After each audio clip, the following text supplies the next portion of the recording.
Alexander the Great was known as one of the greatest conquerors in history for creating one of the greatest and largest empires in ancient history, stretching from Greece to Egypt and then India.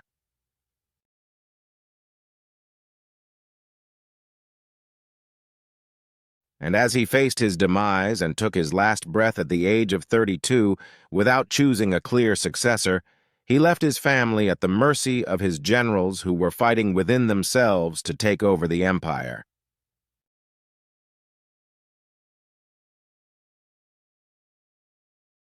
While the empire was still mourning the death of Alexander the Great, his empire was plugged into total chaos because there was a power struggle among his generals since there were not any clear successors who were appointed by Alexander. This chaos affected his family, especially his mother, son, wife, and his other relative.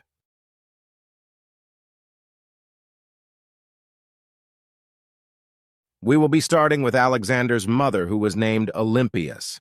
During that time, she was a very powerful and also very influential political woman. After the death of Alexander, she found herself in a position where she had many enemies who considered her a threat to their ambition. At the time of Alexander's death, his son Alexander IV was still an infant, so his grandmother Olympias had to secure her grandson's interest by increasing and securing the support of other loyal generals who were ready to help her, and this was mainly Polyperchon and other loyal supporters.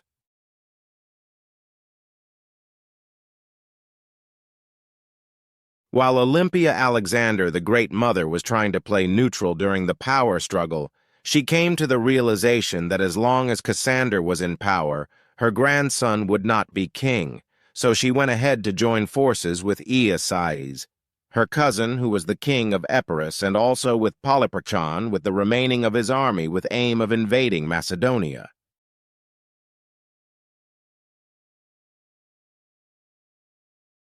Alexander's half-brother Philip, who was the king of Macedonia, but a puppet and a king in name, only was executed with his wife Eurydice and many other Macedonians who were loyal to Cassander at the order of Olympia Alexander's mother.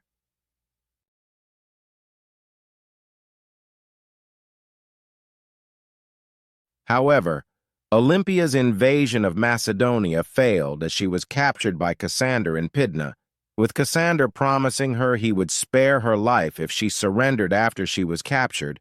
He changed his mind and ordered her to be executed.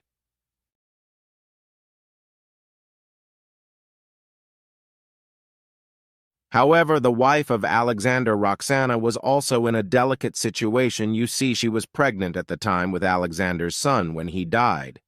And now, without any protection from Alexander, she was put in a very dangerous situation where rival general considered her and her newborn baby as a greater threat to their political struggles to claim power.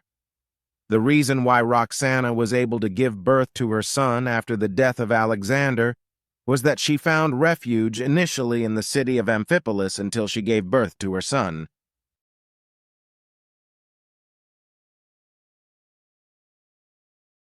However, their protection will be cut short as Amphipolis was attacked by Cassander, one of Alexander's generals, and now a rival faction leading to the capture of Roxana and her infant baby.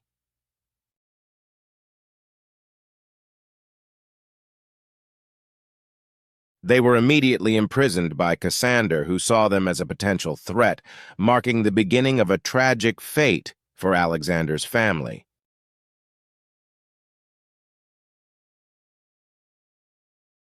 After the forceful imprisonment and capture of Roxana and her son, they were held as prisoners in Macedonia, under Cassander's watchful eyes.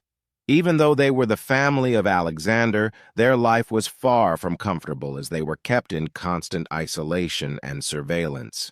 You see, Cassander was not ready to take any chances as his aim was to eliminate any potential person who had a claim to ruling Macedonia.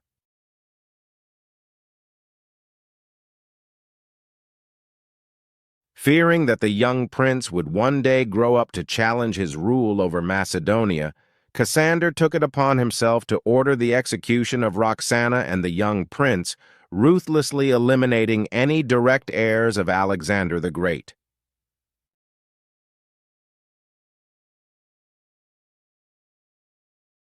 The cold-blooded actions of Cassanders ended up extinguishing the last flame of Alexander's lineage, while securing his unchallenged rule over Macedonia with a brutal finality.